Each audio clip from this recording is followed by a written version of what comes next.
عجیب طرز کلام اللہ کا، الا بذکر اللہ تطمئن القلوب، خبردار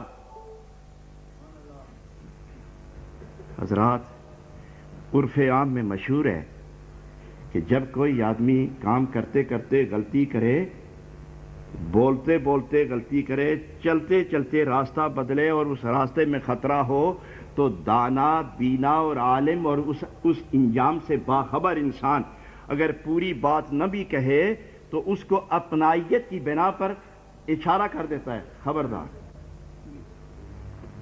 تو وہ وہیں رک جاتا ہے کہ دیکھوں اس کے بعد کہنے والا کیا کہنا چاہتا ہے، خبردار۔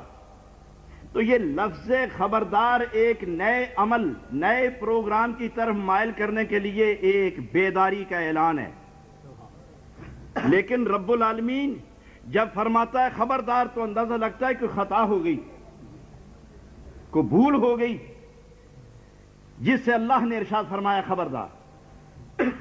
جدھر ہم بڑھ رہے تھے شاید غلطی ہے، رکنا چاہیے، جو کرنا چاہتے تھے نہیں کرنا چاہیے، جو سوچا تھا نہیں سوچنا چاہیے۔ لوگوں نے سمجھا اولاد ہو، ذی وقار ہو، والا تبار ہو، تاج و تخت کی مالک ہو، لوگ مجھے سلام کریں گے، 3-4 بچے جرنیل ہوں، 2-4 ڈی سی کمشنر ہوں تو لوگ مجھے سلام کریں گے، ان بچوں کا صاحب اقتدار ہونا میری تسکین کی ضمانت ہے۔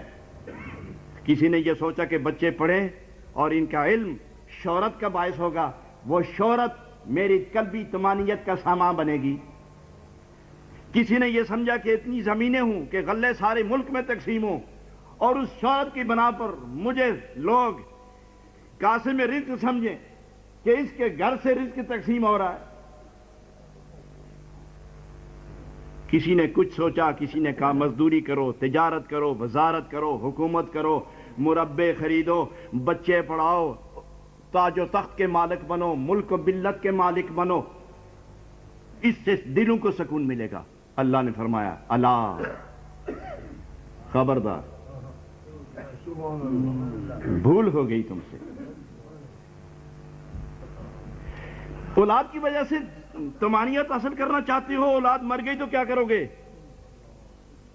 تاج و تخت ضمانت دیں گے تیری طمانینت کے، تاج و تخت چھن گئے تو کیا کرو گے؟ راج و وقت لوٹ لیے گئے تو کیا کرو گے؟ جس دولت پر ناز کرتے ہو یہ دولت چور لے گئے تو کیا کرو گے؟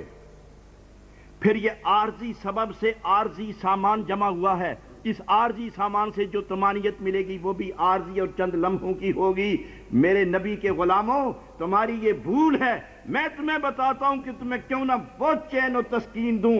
زندہ رہو تو چین سے رہو، دنیا چھوڑو تو چین سے رہو، گھر میں ہو تو چین میں، سفر میں ہو تو سکون میں، قبر میں جاؤ تو طمانینت سے، پل سے گزرو تو عزت سے، محشر میں جاؤ تو لوائے حمد کے نیچے عزت کے ساتھ جاؤ۔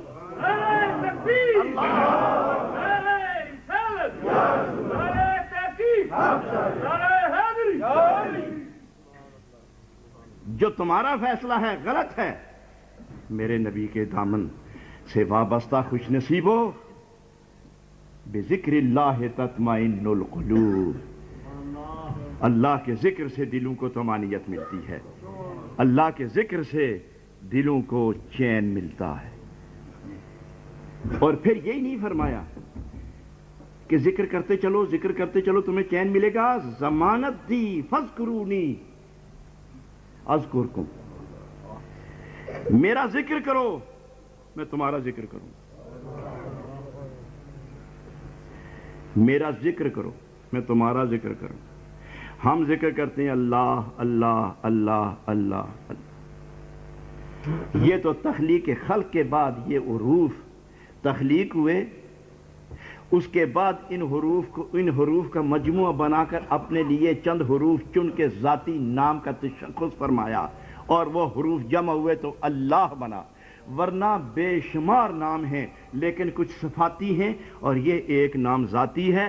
ہر صفاتی نام سے ذکر کرو گے تو صفات خداوندی کا ظہور ہوگا، لیکن جب لفظ اللہ، اسم اللہ، حروف اللہ جب یہ جمع ہو جائیں، لیکن یہ کیا ایک الف ہے، دو لام ہے، ایک ہے، الف علیحدہ کرو دو لام علیحدہ علیحدہ کرو، ہے علیحدہ کرو تو ان کی حیثیت ہی کچھ نہیں رہتی. لیکن ان کو اکٹھا کر کے رب العالمین نے بے جان لفظوں کو، بے وقت لفظوں کو اپنی ذات سے وابستہ کیا. ان میں اتنی قوت آئی کہ جس کے منہ سے ایک دفعہ نکلے اللہ، فرش سے عرش تک تمام دنیا انوار الہی سے بھر جاتی ہے. اس سے یہ عقدہ بھی حل ہوا کہ یہ بے جان لفظ جب ذات خدا سے وابستہ ہوئے تو ان میں اتنی جان آئی کہ جو کچھ نہیں ہو سکتا وہ لفظ اللہ سے ہو سکتا ہے. تو اس طرح بے جان لفظ مل کے ساری قدرتیں اس میں آ گئیں، تو مخلوق میں سے جس کو چن کے اپنے قریب کر لے اس کے جلوے اس کے وجود میں اتر آتے ہیں. تو لفظ اللہ، اس میں اللہ جب پکارتا ہے کوئی تو اس سے مدلول ذات خدا ہے. باقی جتنے نام لیں گے آپ، یا رحمان ہو، یا رحیم، یا کریم ہو، یا وہاب، جتنا ذکر کرتے چلو گے اس نام کی خصوصیت کے اعتبار سے صفاتی نور اترے گا، صفاتی کیفیات مارز وجود میں آئیں گی. لیکن دو نام ایسے ہیں، دو ذکر ایسے ہیں کہ ان ذکر سے ذات خدا ٹکراتا ہے. باقی صفات میں رہو گے. اور ایک خوبصورت بات عرض کر کے میں جلدی جلدی بات ختم کروں. تمام انبیاء بنی اسرائیل کے لیے حکم تھا کہ وہ اپنی امتوں کو، یا بنی اسرائیل اذکروا نعمتی،